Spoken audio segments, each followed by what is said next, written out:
Hi, my name is Carson Cooper, and this will be my third presentation on the Pebble Mine Proposal Adaptive Management Plan. This presentation will focus on the Adaptive Management Plan's vision, success criteria, alternatives, and a selected alternative. As a reminder, the vision statement for this Adaptive Management Plan is to determine the feasibility of a major mining project in the rural Alaskan wilderness while upholding the importance of Alaska's environment, economics, and culture.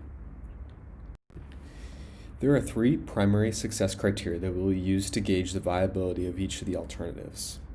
The first is that economic gain is realized at the local and state levels.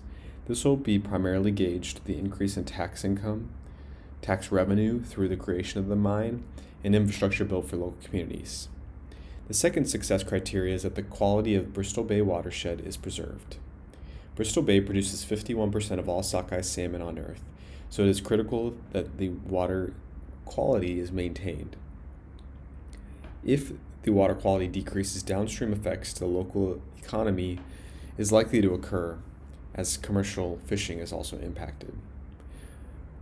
The final success criteria is that the impact to Native Alaskan culture is minimized. Subsistence, hunting, and fishing is critical to the way of life for Native Alaskans. If salmon fisheries were harmed, this culture could be greatly negatively impacted.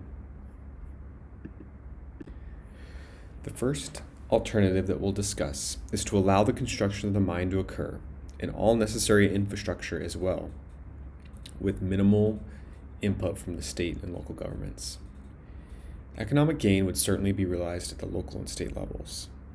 Tax revenue would increase, not just to mining production, but also from the increased infrastructure in the area. What would be most greatly impacted would be the quality of the Bristol Bay watershed.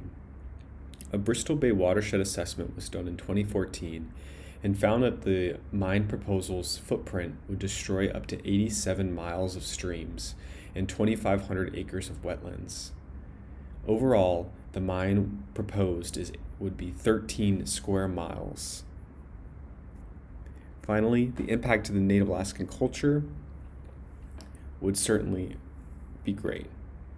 Subsistence fishing and hunting and all the tracks required to get to all the local areas would be impacted by the creation of the infrastructure needed, such as roads from the port to the actual mine itself. Alternative 2 is similar to Alternative 1. It allows for the construction of the mine to occur, but with significant restrictions to runoff allowed and additional infrastructure constructed. Economic gain would still certainly be realized as tax revenue increases. But the quality of the Bristol Bay watershed would still be impacted, although minimally less than Alternative 1. The size and footprint of the mine would decrease down to about 5 square miles. The number of tailings ponds, or these great reservoirs that are constructed to hold all the wastewater from the mine, would decrease from 3 down to 1. However, as we've still seen in August 24, in the picture in the bottom right-hand corner, a dam burst at the Mount Poly mine, and there held a lot of slurry water in that lake. On the bottom left, you can see the dam broke and a lot of the slurry spilled into the local ecosystem. Finally, impact to Native Alaskan culture would still occur, because even if infrastructure like a road wasn't built between the port and the mine, they would still need to access the mine through other means, such as barges and ferries over nearby Lake Iliamna. The third alternative is to deny permits to allow for the Pebble mine construction altogether. This would not create any economic gain for the local area because there would be no mine built. However, the quality of Bristol Bay watershed would be preserved, and there would be no impacts to Native Alaskan culture. In conjunction with the plan's vision, the selected alternative would be to deny permits to allow for the Pebble mine construction.